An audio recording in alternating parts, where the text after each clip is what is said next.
किसी liquid space में कोई फॉरेन बॉडी, फॉरेन मतलब जिसकी डेंसिटी उससे अलग है, वह फ्लोट करेगा यानी तैरेगा, पौड़ेगा, तैरना नहीं, स्विम नहीं, यानी इक्विलिब्रियम में, उस पर ग्रेविटेशन डाउनवर्ड, बुयांसी अपवर्ड, या नीचे डूबेगा, सिंक करेगा, या कितना सबमर्ज होगा, वो कंडीशन के लिए अलग अलग कुछ प्रॉब्लम्स देखें या प्रॉब्लम का कंडीशन देखें।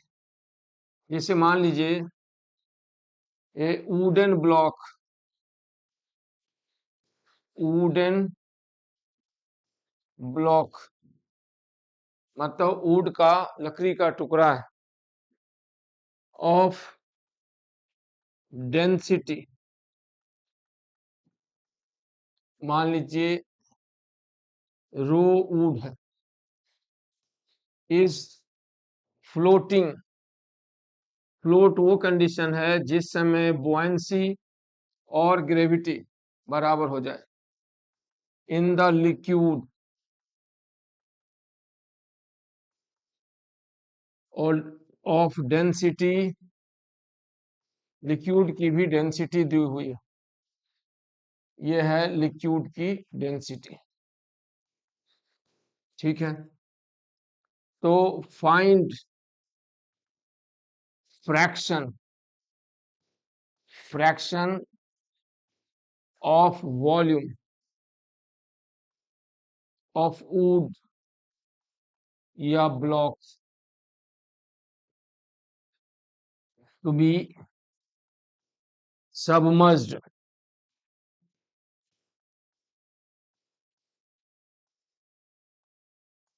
ठीक है। और एक और टर्म है स्पेसिफिक ग्रेविटी, तो इस वुडन ब्लॉक की स्पेसिफिक ग्रेविटी दिया हुआ, तो खैर वो आगे देखें, पहले इस पर ध्यान देते हैं तो फिर स्पेसिफिक ग्रेविटी भी देखें। यानी वुडन ब्लॉक लकड़ी का टुकड़ा है या ब्लॉक है, वह किसी लिक्विड में फ्लोट करता है।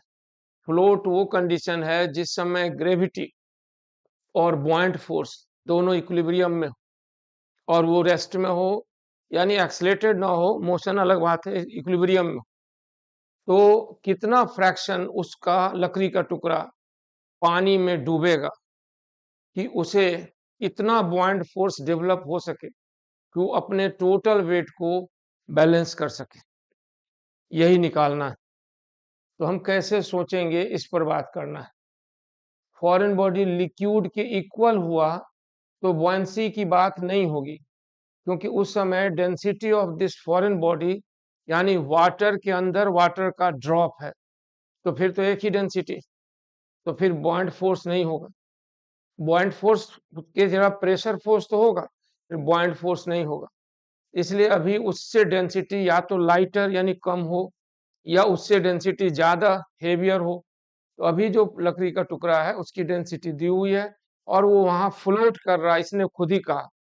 फ्लोट वो कंडीशन है when buoyancy gets balanced by, अब बुयांसी कितना डूब के, जितना ज्यादा डूबेगा उतना होगा, आपको पता लगाना है कि कितना फ्रैक्शन डूबेगा।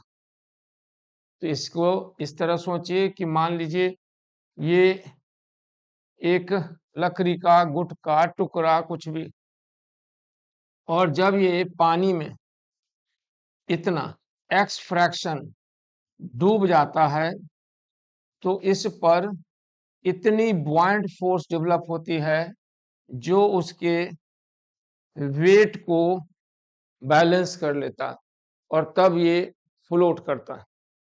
तो सबसे पहले हम वेट की बात करें, तो वेट यानी force of gravity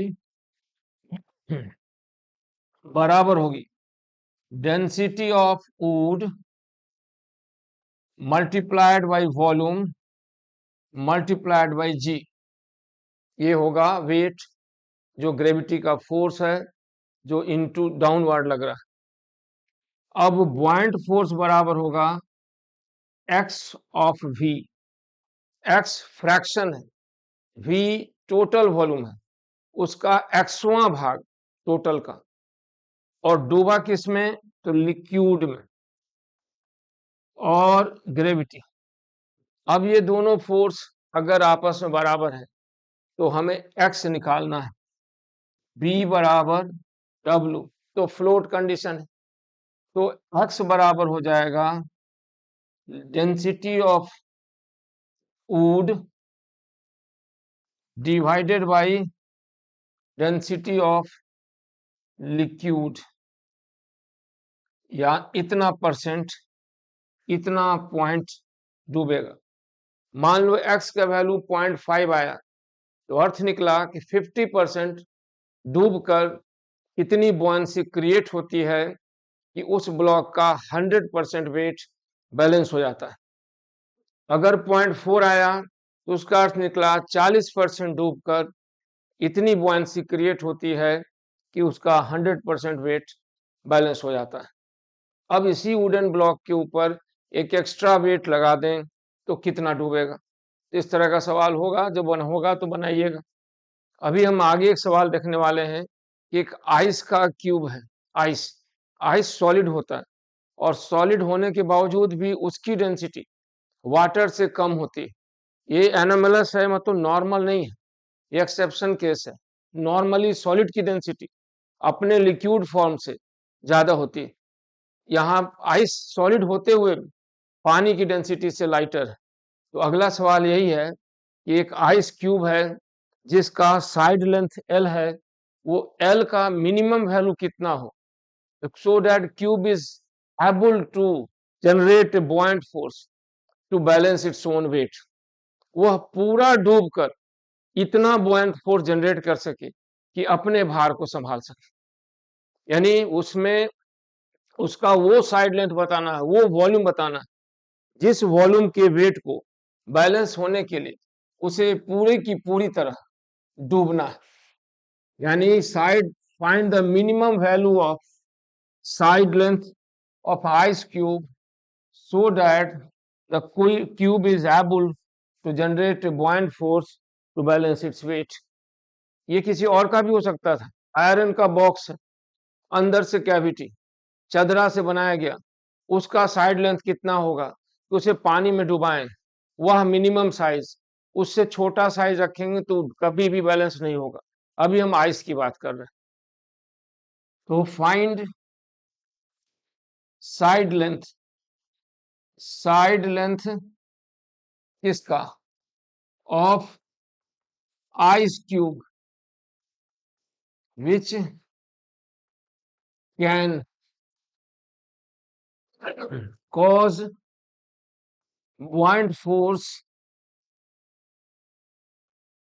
buoyant force after sinking या completely submergence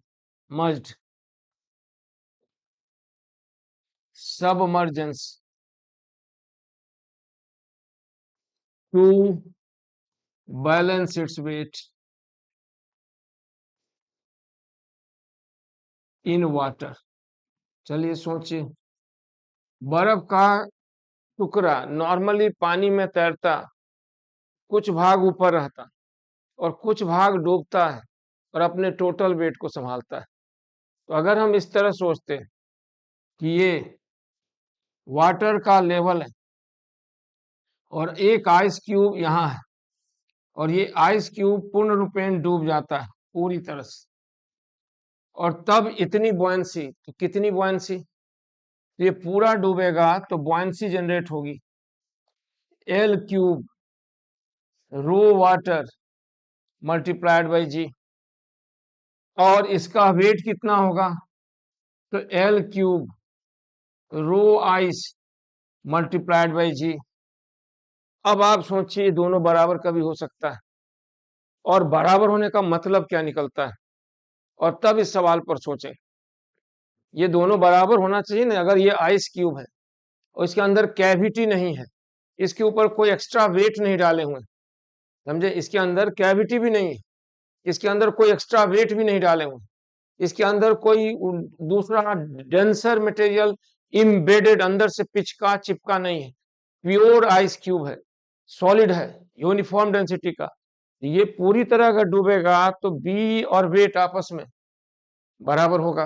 अब बताइए, अगर हम बराबर ले लेते हैं तो क्या निकल के आता है, तो निकल के आता है कि वाटर की डेंसिटी और आइस की डेंसिटी बराबर हो जाती है, यानी ये पॉसिबल नहीं है। सो कोई भी आइस क्यूब पूरी तरह डूबकर बस इतनी बुआंसी जनरेट कर रहा है कि अपना वेट संभाल ले, तो फिर ये पॉसिबल तभी हो सकता है जब उस आइस क्यूब जो कि लाइटर है उसको तैरने के लिए, उसको फ्लोट करने के लिए पूरा डूबने की जरूरत नहीं, उसका उसका उसको फ्लोट करने के लिए पूरा डूबने की जरूरत नहीं, जरूर इसके ऊपर कोई और आयरन पीस, कोई और मटेरियल भी होगा जिसके वेट को भी इसे संभालना है, इसलिए पूरा डूबा। क्योंकि कभी भी नहीं होगा, आप एक्स फ्रैक्शन लेके देखिए, आज दोनों की डेंसिटी अगर बराबर नहीं है तो फिर ये दोनों एल क्यूब नहीं होंगे, डूबेगा कुछ भाग एक्स भाग, और तब हम बराबर करेंगे, अगर इसको नहीं माने दोनों को बराबर करेंगे तो उस समय एक्स बराबर हो जाएगा 1c बराबर इतना रो आइस बाई रो वाटर, और आइडियली आइस की डेंसिटी 900, वाटर की डेंसिटी 1000, तो 0.9 यानी 90% ऑफ द आइस क्यूब को ही डूबना पड़ता है ताकि अपने वेट को संभाल सके। 100% डूबने की जरूरत तब पड़ेगी जब इसे संभालना है अपने से ज्यादा वेट। इसलिए इस सवाल का आंसर देने समय ये बात का ध्यान रखें, ठीक है। चलिए ठीक है, अब इसके बाद एक और सवाल सोचिए कि एक आयरन शीट से बना हुआ बॉक्स है, आयरन शीट, उसका डेंसिटी यानी एरियल मास डेंसिटी दिया हुआ है, तो एल साइड का क्यूबिकल बॉक्स आयरन शीट का बना रहे हैं, उसे पानी में डुबाते हैं, तो हमें पता लगाना है कि उस क्यूबिकल बॉक्स का साइड लेंथ कितना रहे कि वो पूरी तरह डूबकर अपने वेट को संभाल सके। सवाल समझे? यानी there is an iron, there is a cubical box made with iron sheets whose aerial mass density is known। Iron का एक शीट जो चदरा है उसका एरियल मास डेंसिटी पता है, उसे पानी में हमने डुबाया है, तो कम से कम कितना साइड लेंथ लें कि वह पूरी तरह डूबकर अपने वेट को पानी में संभाल सके और फ्लोट कर सके। यानी क्वेश्चन में थोड़ा सा यहाँ चेंज लाते हैं, find the side length of ice cube, उसके बदले cubical box, find the side और length of a cubical box made of iron sheets, made of iron sheet, iron sheet of aerial mass density sigma kg per metre square, areal mass density sigma kg per metre square. तो पता लगाना है, find the side length, find the side length of the cubical box made of iron sheet of aerial mass density sigma kg per meter square, which can balance its weight, balance its weight, जो अपना भार संभाल सके, after completely submerge into water। चलिए सोचिए कैसे बनेगा। हमें आयरन शीट, स्टील का जो चदरा चादर होता है ना, उससे एक क्यूबिकल बॉक्स बनाना है और उसका साइड लेंथ दिया हो पता लगाना है, कम से कम कितना साइड लेंथ लिया जाए कि वह पानी में डूब सके और डूबकर अपने वेट को बैलेंस कर सके। तो सबसे पहले उस क्यूब के 6 साइड होंगे, 6 फेस होंगे, 6 फेस, और हर फेस का एरिया होगा एल स्क्वायर, और हर टोटल मिला देंगे तो आयरन शीट कितना 6L², और यूनिट एरिया का मास है सिग्मा। तो पहले हम आयरन शीट का मास निकालते हैं जो क्यूब बनाने में लगेगा, यानी वेट। तो मास कितना होगा 6L² मल्टीप्लाइड बाई सिग्मा। समझे या नहीं समझे? एक साइड का एरिया हो गया L², इस तरह से 6 साइड है तो 6L², यूनिट एरिया का मास है सिग्मा, तो 6L² सिग्मा, और इसको हम G से मल्टीप्लाई कर दिए। ये हो गया weight of the iron box या क्यूबिकल बॉक्स जो साइड लेंथ से। के का क्या मतलब, साइड लेंथ के का क्या मतलब, के कहाँ है? साइड लेंथ एल है ना, साइड लेंथ के नहीं है कहीं। अरे क्यूब बनाइएगा शीट का, चदरा का, ऐसे बॉक्स उक्स नहीं बना रहता है घर में, बड़ा सामान कपड़ा रखने के लिए आयरन का बॉक्स। तो क्यू जनरली क्यूबॉइड से बक्सा बोलते हैं जिसको देसी भाषा में, टीना का, चदरा का, उसी तरह का ये बॉक्स बनाना, अंदर से खोखला होना है। ये हमें 6 फेस वाला चादर से, शीट से, तो एक फेस का एरिया हो गया L², 6 से गुना कर दिए तो 6L², यूनिट एरिया का मास सिग्मा किलो, के वही है, केजी है, तो टोटल मास हो गया 6L² सिग्मा मल्टीप्लाइड बाई जी। इतना वेट को संभालना है बुआंसी से, और वो लीकेज उकेज नहीं है, पानी अंदर घुसेगा नहीं। अब बुआइंट फोर्स, तो बुआइंट फोर्स हो जाएगा L3, पूरा आयरन बॉक्स डूब गया, just able to balance its own weight, पूरा डूब गया। तो डूबा किस में, तो वाटर में, तो बुआइंट फोर्स हो गया ये।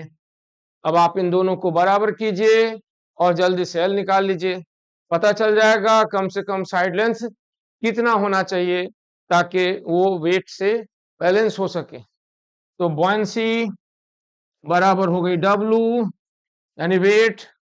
सॉल्व किए तो L आ गया कितना, L आ गया, हमको तो लगता है L आया, जरा सोचिए तो कितना आया, 6 सिग्मा बाई रो वाटर, यही आंसर होगा।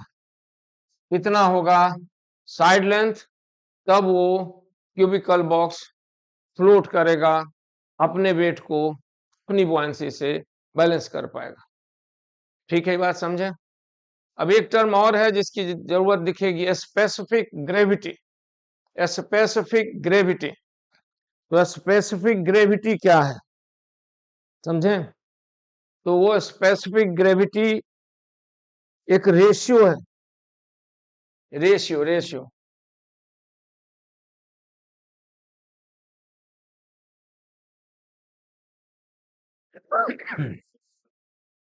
एक सवाल और देख लें तब और समझ में आएगा। अच्छा ठीक, अगले दिन देखेंगे, पहले अभी देख लेते हैं स्पेसिफिक ग्रेविटी। स्पेसिफिक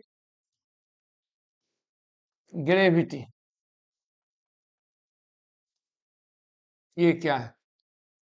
तो डेंसिटी मैटर का, जिसकी स्पेसिफिक ग्रेविटी की बात होगी, डेंसिटी ऑफ मटेरियल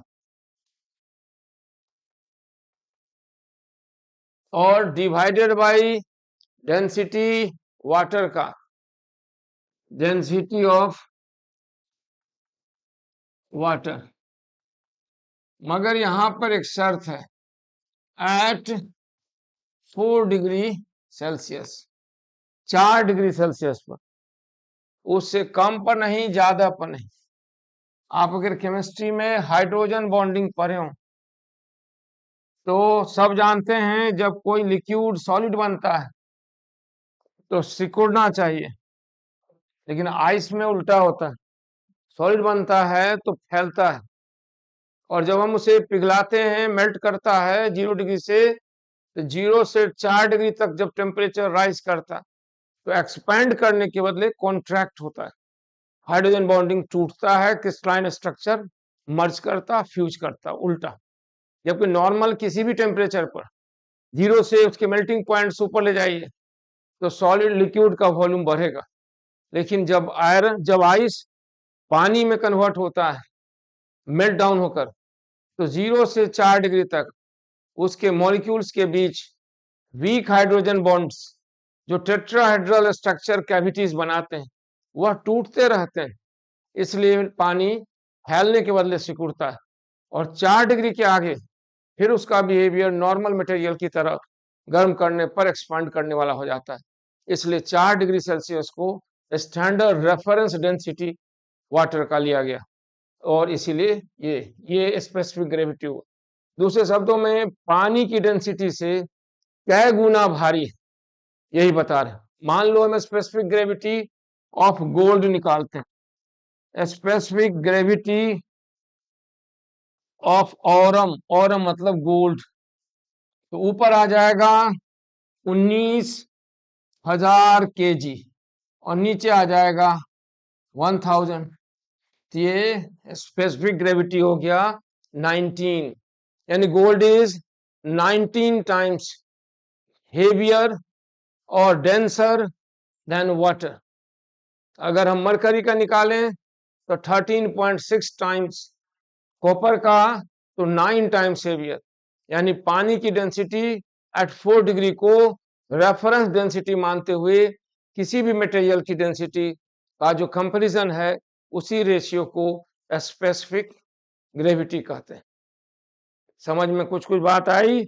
न्यूमेरिकल्स बनाने चाहिए, थ्योरी पढ़ना चाहिए, तभी समझ में आता है। केवल हमारे चिल्लाने से, सिलेबस खत्म होने से कोई फायदा नहीं।